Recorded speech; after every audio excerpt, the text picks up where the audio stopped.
हा भोपळा इतका उपयुक्त आहे. आयुर्वेदामध्ये सांगितलेलं आहे की ह्या भोपळ्यामुळे वात, पित्त आणि कफसुद्धा शरीरातील कमी होतो. म्हणजे घशासंबंधाचे आजारसुद्धा या भोपळ्यामुळे कमी होतात. आणि शिवाय हृदयसुद्धा छान राहते. आणि हिरवा आणि भाज्या, कुठल्याही भाज्या खाल्ल्याने आपल्या रक्त हे वाढतंच. आणि प्रतिकारशक्ती वाढते आणि आजार पण कमी येतं भाज्या खाल्ल्यामुळे. आणि सतत जर तुम्ही असे खात राहिलात तर आजारी तुम्ही कधीच पडणार नाहीत. तर मी आज या भोपळ्याची भाजी करत आहे. कढईमध्ये मी तेल ठेवलेलं आहे आणि ही भाजी मी सुकी करणार आहे. आणि जिरे आणि मोहरी घालत आहे. आणि यामध्ये मी हा भोपळा घालून घेते.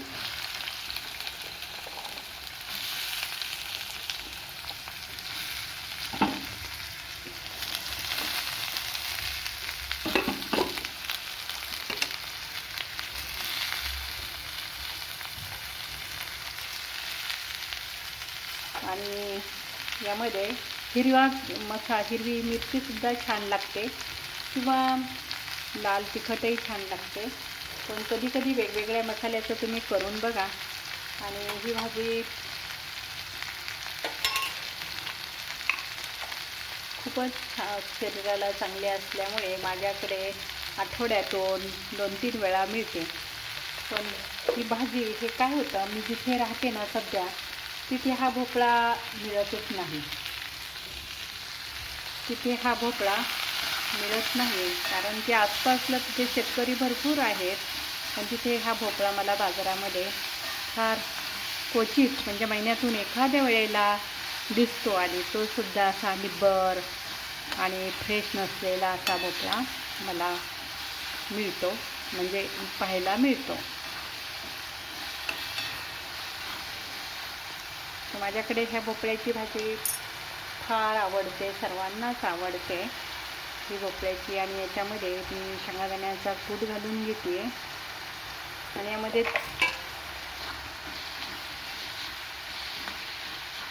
मी थोडंसं लाल तिखट, थोडासा काळा मसाला आणि हळद आणि मीठ घातले. अद्रक लसूण वगैरे मी काहीही घातलेलं नाही आहे यामध्ये. तर आता या भाजीला पाण्याची शिपक्याची गरज नाही आहे, कारण की ताजा भोपळा असल्यामुळे याला अंगेच पाणी सुटते. आणि मी आता याला थोडंसं 5 मिनटं झाकून ठेवते.